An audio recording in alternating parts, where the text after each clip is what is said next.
For many of us, the most dangerous thing we do every day is drive a vehicle. Road accidents are often followed by legal action, all on top of the trauma of being involved in an accident in the first place. The law says that as the driver, you are as responsible for your vehicle's roadworthiness as your employer. In other words, you could be fined and have your license endorsed or removed. And the most serious offences carry prison sentences. All vehicle users and operators have a duty of care to ensure that their vehicles are properly maintained and fit for use on the road at all times. We carry out regular roadside checks on all classes of road vehicle. If the defect is serious enough, we can actually prevent the vehicle being used further on the road immediately. Ultimately, it can also end up in prosecution for the driver and the vehicle owner. It's always easy in hindsight to say, well, I wish I'd checked that before I had an accident, and that's the worst thing that can happen. Ultimately, somebody may be responsible for somebody dying. All vehicle operators should have a planned system of preventative maintenance and inspection. A crucial part of this is routine vehicle checks every time the vehicle is used, carried out by the driver. It only takes a few minutes, and remember, it is your responsibility. So carry out a routine check even if you believe that the vehicle has already been driven and checked that day. The key elements of a daily walk-around check, it can be simply carried out within 5 to 10 minutes and should be included as part of the driver's daily duties. Then there should be regular safety inspections which are carried out by a competent person, i.e. an engineer. MOT certificate only means that the vehicle has passed the MOT criteria at that time, so it's essential that, that there are other checks carried out other than just, just relying on annual test. When using any vehicle for the first time, at the start of or during your shift, you should always carry out a short walk-around check. This will help make sure that the vehicle is fit for the road and is equally important if the vehicle is borrowed or hired. Your company may have its own special rules, and for more help and advice, you should first talk to your manager. For the purposes of this film, our driver will check 3 different vehicles: a 3.5-ton van, a 3.5-ton dropside with trailer, and a 7.5-ton tipper. Whatever your vehicle, the same principles will apply, and it's your responsibility to be fully aware of any special requirements. It doesn't necessarily matter which order you check items, but doing things methodically and keeping to a routine means you're less likely to miss anything. On approaching your vehicle, make sure that it's sitting square and not leaning to either side. Look underneath the front of the vehicle for any sign of fluid leaks, such as oil or coolant. The first checks to be carried out should be the engine oil and coolant level, and these must always be checked prior to starting the engine.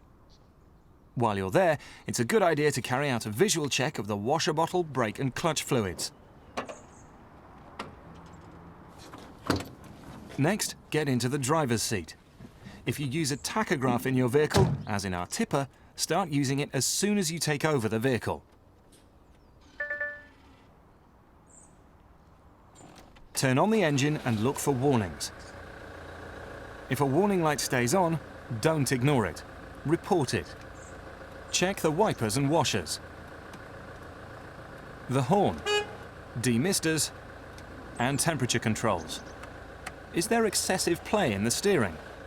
Check the indicators, hazard warning lights, beacons, the instrument illumination, and of course the lights. If you have a workmate with you, they can assist you with checking the lights. If not, you could use reflective surfaces like mirrors or windows, or leave the lights on so you can check them as you go around. Indicator right, yes. Does the park brake work properly? If the vehicle has air brakes like our tipper, check the system by depressing the foot brake and listening for leaks.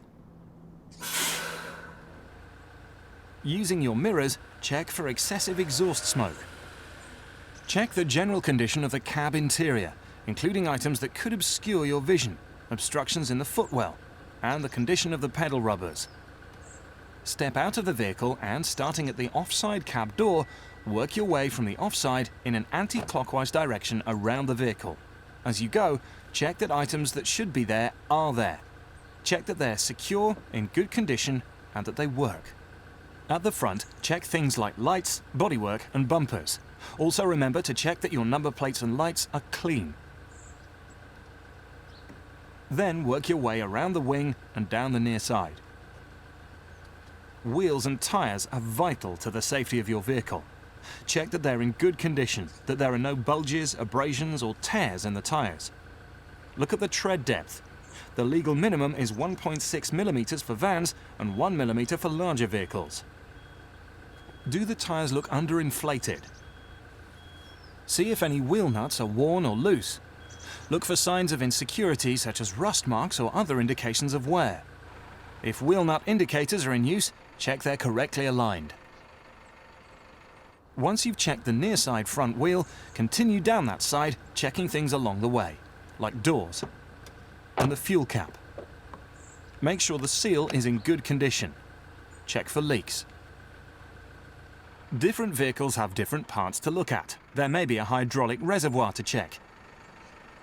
You may have a urea tank to look at. The vehicle may have drop sides or other movable panels, and other bodywork features.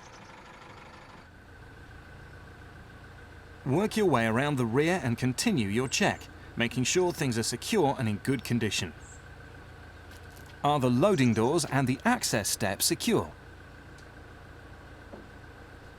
If you tow a trailer, then the vehicle and the trailer should be checked as a combination. In particular, look at the electrical connection, the tow bar and coupling, and the breakaway cable. Make sure the registration plate matches the vehicle and the lights are working correctly. The use of trailers can raise very specific issues, and you must understand these. For example, is the trailer compatible with the vehicle? Do you know how much it can carry and how to load it? Do you need an additional driving entitlement? If in doubt, always speak to your manager. Once you've finished at the rear, work your way back up the vehicle's offside, again checking all relevant items, and get back into the cab. Once there, set the vehicle's mirrors at the correct angle to maximize all-round vision to give a clear view of the road and other road users. Take a moment to ensure that you're comfortable in the vehicle before setting off. Are the seat belts in good working order? Your seating and steering position should be set to allow you maximum comfort, security, and all-round observation to allow proper control of the vehicle.